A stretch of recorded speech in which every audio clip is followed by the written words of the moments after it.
자, 이제 홈페이지를 통해 들어온 고민 만나볼게요. 사연부터 볼까요?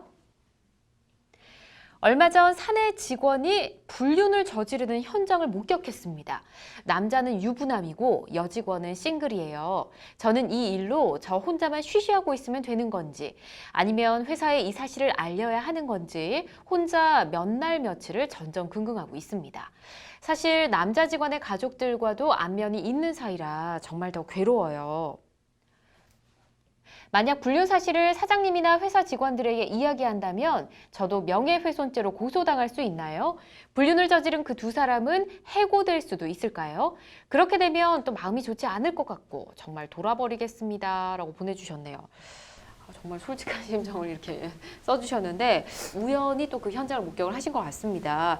지금 혼자 그 사실을 알고 있으면서 이러지도 저러지도 못하고 있는 상황이신데 사장님이나 직원들에게 뭐 얘기를 한다. 이거 명예훼손에 해당합니까? 명예훼손이 성립되기 위해서는 예. 일단 공연성이라는 게 성립이 돼야 되는데 공연성 전파 가능성 많이 들어보셨을 것 같습니다. 사장님이든 직원들이든 지금 사내 직원의 불륜 관계 당사자들이랑은 제3자의 관계에 있는 거죠. 네. 이런 분들한테 이야기한다는 자체만으로도 공연성은 성립될 수 있고요. 그다음에 말의 내용이 누구가 불륜 관계라더라 라고 하는 게 그 두 사람에게 분명히 명예를 떨어뜨릴 만한 발언인 것도 충분히 될 것 같습니다. 그렇다면 이제 이름은 명예훼손이 될 것 같은데 명예훼손의 그 구조는 사실이냐 아니면 허위 사실이냐에 따라서 또 달라지는 거죠. 요즘에는 이제 사실을 적시하더라도 명예훼손이 될 수 있다라는 점은 충분히 다들 아시는 것 같아요. 그래서 그런 부분은 충분히 이해를 하시는데 다만 사실을 적시한 경우에는 명예훼손으로 처벌된다 하더라도 좀 경하게 가볍게 처벌되고 허위 사실인 경우에는 또 더 중하게 처벌이 되는 거죠.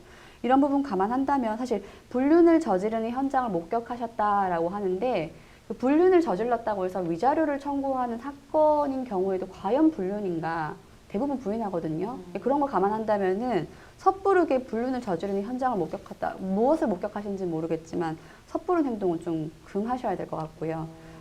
이런 이야기들을 사장님이나 직원들에게 이야기했다 하면은 어떤 이야기든 그게 사실이든 허위이든 어느 정도 처벌도 좀 감안하셔야 될 것 같습니다. 그래요. 일단은 조심을 좀 하셔야 되겠습니다. 근데 만약에 이 불륜 사실이 뭐 어떻게든 사내에 알려지게 된다면 그 직원들은 뭐 해고가 될 수도 있을까? 이 부분도 좀 짚어볼까요? 네, 사실 논란의 여지가 좀 있는 부분입니다. 왜냐하면 간통죄가 이제 비범죄화가 돼서 이제 형사처벌이 되지 않고 있기 때문에 도덕적으로는 사실 불륜행위라고 할 수 있어도 이제 개인의 내밀한 사적 영역으로 볼 수 있다면은 이게 뭐 직장 내에서 어떤 해고 사유까지는 안 된다는 게 요즘 이제 그 견해가 우세합니다. 공공기관 등이나 뭐 공무원 등 이런 조금 더 보수적인 이제 사유를 가지고 있는 곳이라면은 이제 사내질서문란, 풍기문란, 뭐 품위유지 위반 등으로 징계 사유로 규정하고 있는 경우도 있지만 형사 비범죄화 이후에는 이게 해고 사유까지는 아니다라고 보는 게 일단은 조금 다수의 의견인 것으로 보입니다. 일단 업무로만 판단했을 때는 해고 사유까지는 안 되겠다라는 거고요.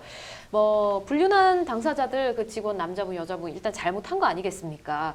배우자가 이 사실을 알며 굉장히 충격을 받고 또 위자료 청구를 할 수 있을 것 같은데 뭐 상간녀나 상간남에 대한 위자료 어느 정도나 청구를 할 수 있을지도 궁금하고 뭐 이게 사안에 따라 좀 많이 달라지나요, 금액도? 네, 물론 달라지는 겁니다.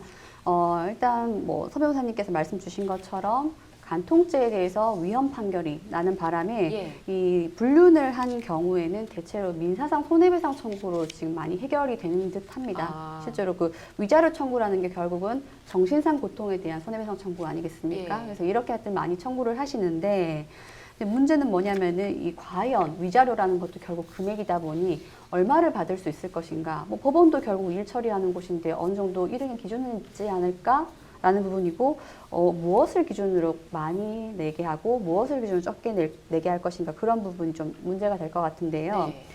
금액이 사실 좀 보통 이 정도면 돼라는 금액은 있어요. 뭐 속된 말로 뭐 천에서 얼마, 뭐 천에서 많아야 뭐 2천 뭐 이런 이야기를 하시는데 그것도 조심을 하셔야 되는 게 요즘에 그 변호사분들도 블로그 되게 많이 쓰시니까 그렇게들 많이 말씀을 하시고 적어두시는데 그렇게 기준으로 들어갔다 하더라도 의외로 많이 나오는 경우도 있고요.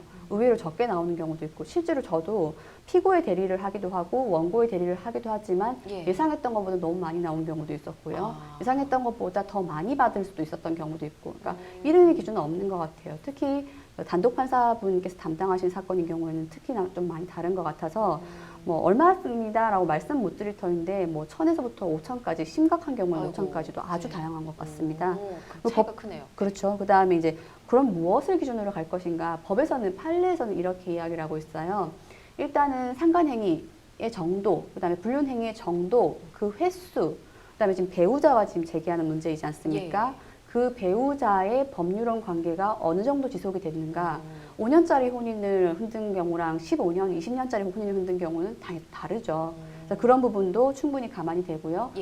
또 판례에 따라 이렇게 적시하는 경우도 있습니다. 분명히 하지 마라라고 경고했는데 또 하는 경우 상당히 올라갑니다. 그래요. 예. 그리고 또 중요한 거 증거 확보 부분인 거죠. 대체로 뭐 증거 확보 부분인 거죠. 뭐 어느 숙박업소 들어가면은 뭐 이렇게 분명히 불륜행위가 있었을 거다라고 하는데 그냥 거기서 끝나는 경우도 많거든요. 그러니까 단순히 밥을 먹은 관계인 거냐 아니면 진짜로 상간행위 나아간 것이냐라는 거에 따라서 또 달라지는 것 같습니다. 굉장히 복잡하네요. 네, 여러 가지 이야기를 좀 자세히 풀어주셨습니다. 자, 그리고 이 사연에서 보면 그럴 확률이 좀 낮아 보이지만 일단 여성분이 남자가 만약에 유부남인 걸 몰랐을 수도 있지 않겠습니까? 네. 그럼 뭔가 좀 달라질까요? 네, 그런 경우도 많이 있습니다. 통상적으로는 배우자가 있는 사람과 교제를 하였다면 원칙적으로 그 사람의 배우자에 대해서는 불법 행위가 되고 그 위자료를 지급할 책임도 지게 됩니다. 그런데 만약에 유부남인 사실을 전혀 모르고 교제를 한 경우이고 기혼자라는 것을 어쨌든 알게 된 이후에도 부정관계를 지속하였다라는 특별한 사정이 없다면 법원은 그 배우자에 대한 위자료 지급 책임은 없다라고 일단은 보고 있습니다. 오히려 이럴 경우에 대해서는 기혼자라는 사실을 속이고 교제를 하며 성관계를 한 그 기혼자라고 속인 사람에게 그 속은 사람에 대한 위자료를 주라라고 판단을 내리는 경우가 있습니다. 이런 위자료의 금액은 당사자들이 교제한 기간, 뭐 경위, 그런 성관계 전후의 정황, 정신적 충격의 정도, 그리고 당사자들의 나이, 직업 이런 것들을 전체적으로 고려해서 정해지고 있는데요. 유사한 사건에서 뭐 300만 원 정도 인정된 사례도 있고요. 1,000만 원 정도 인정된 사례도 있어서 사실 위자료가 널뛰기라고 할 수도 있는데 이게 너무 케이스 바이 케이스별로 다르기 때문에 많이 차이가 날 수 있습니다.